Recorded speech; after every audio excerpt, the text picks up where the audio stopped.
confirming that excessive range of motion or additional stretch does not produce more growth. In fact, the 0 to 90 degree range is optimal, my new YouTube video explains. New research shows partial squats are superior to deep squats for athletes in most populations. Eccentric overload has consistently shown in research to be one of the most effective methods for enhancing strength, muscle growth, and injury prevention. That's where you keep head tall. You got right there. Exactly.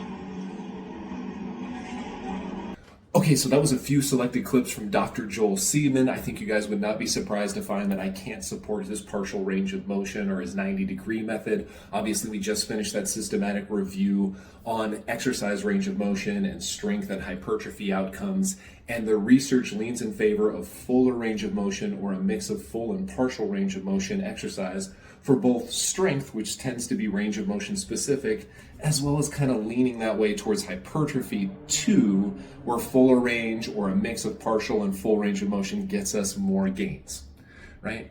Now, the other two clips I put in there, one was a flywheel, right, with a band around his waist or a strap around his waist while he did squats. That's brilliant because those flywheels make the amortization phase, the bottom of the squat, the turnaround from eccentric to concentric, really hard.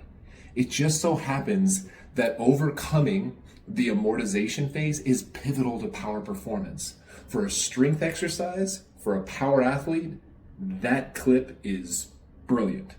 The other thing he does is deep cervical flexor activation during a seated row. I actually posted a video like that 6 or 7 years ago. That is a brilliant idea for any of your athletes who have that cervical dysfunction and tend to get really sore and maybe a little bit of pain after their upper body exercise. Integrating deep cervical flexor activation while doing your upper body routine is a wonderful way to go.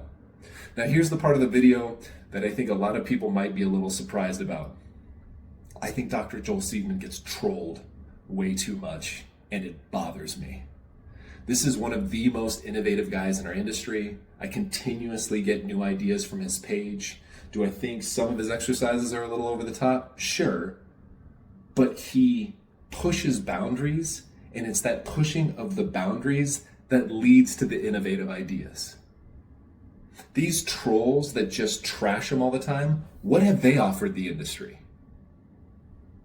This guy has more good ideas on his worst day than most of these contrarians will have in a lifetime. So if you want to learn more, I think you should follow Dr. Joel Seedman. And you don't have to agree with anything, but grab all these little nuggets and new ideas. I promise it will help your routines.